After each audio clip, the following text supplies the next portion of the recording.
दूल्हा पैदा हो गया होगा या पैदा होना बाकी होगा। चिंता वाले के वहां लक्ष्मी नहीं टिकती है। चिंता से अंतराय कर्म बंधता है। चिंता किसे कहेंगे? विचार करने में हर्ज नहीं, लेकिन विचारों का चक्कर चले तब से चिंता शुरू हो जाती है। विचारों के कारण घुटन होने लगे तब वहां रुक जाना चाहिए। वास्तव में कर्ता कौन है यह नहीं समझने से चिंता होती है। कर्ता साइंटिफिक सर्कमस्टेंशियल एविडेंस है। विश्व में कोई स्वतंत्र कर्ता है ही नहीं, निमित्त मात्र है। चिंता सदा के लिए कब जाएगी? कर्ता पद छूटेगा तब। आत्मज्ञान प्राप्त करेंगे तब। डॉक्टर नीरूबहन अमीन के जय सच्चिदानंद। दादा भगवान कथित पुस्तक चिंता। चिंता आती कहां से है? कभी चिंता की है क्या? चिंता तो मानव स्वभाव है, इसलिए किसी न किसी रूप में चिंता रहती ही है। मनुष्य का स्वभाव कैसा है कि यदि कोई उसे थप्पड़ मारे तो वह वापस उसे थप्पड़ मारता है, लेकिन यदि कोई समझदार होगा तो वह सोचेगा कि मुझे कानून हाथ में नहीं लेना चाहिए। कुछ लोग कानून हाथ में ले भी लेते हैं। अब यह चिंता करना वह कानून हाथ में लेने के बराबर है, और कायदा हाथ में लेना वह गुनाह कहलाता है। चिंता क्यों करनी चाहिए इंसान को?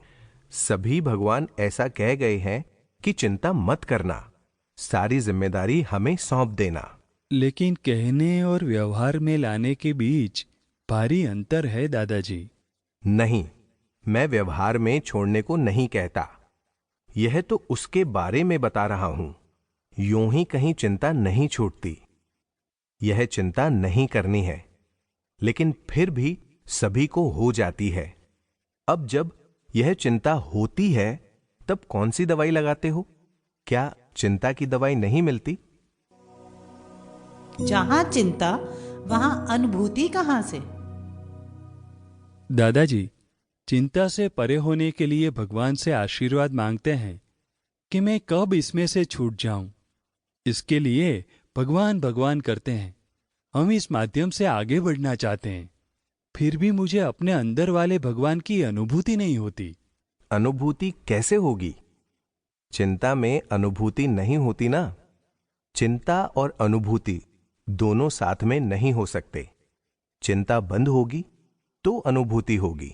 चिंता कैसे मिटेगी दादाजी? यहां सत्संग में रहने से। सत्संग में आए हो कभी?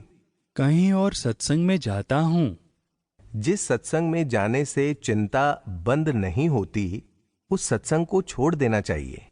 बाकी सत्संग में जाने से चिंता बंद होनी ही चाहिए। जितनी देर वहां बैठते हैं दादाजी, उतनी देर शांति रहती है। नहीं, उसे शांति नहीं कहते। उसमें शांति नहीं है। ऐसी शांति तो गप्पे सुनने से भी हो जाती है। सच्ची शांति तो हमेशा के लिए रहनी चाहिए, जानी ही नहीं चाहिए। जहां चिंता हो उस सत्संग में जाए ही क्यों? सत्संग वालों से कह देना कि भाई हमें चिंता होती है, इसलिए अब हम यहां नहीं आएंगे, या फिर आप कुछ ऐसा इलाज करो कि चिंता नहीं हो। ऑफिस जाओ या घर आओ, कहीं मन नहीं लगता। ऑफिस तो हम नौकरी के लिए जाते हैं, और तनख्वाह भी तो चाहिए ना। घर गृहस्थी चलानी है, यानी कि घर छोड़ नहीं देना है, नौकरी भी नहीं छोड़नी है। लेकिन जहां पर चिंता नहीं मिटती है, सिर्फ वह सत्संग छोड़ देना है। दूसरा नया सत्संग खोजना, किसी भी सत्संग में जाना। सत्संग कई तरह के होते हैं, लेकिन सत्संग से चिंता जानी चाहिए।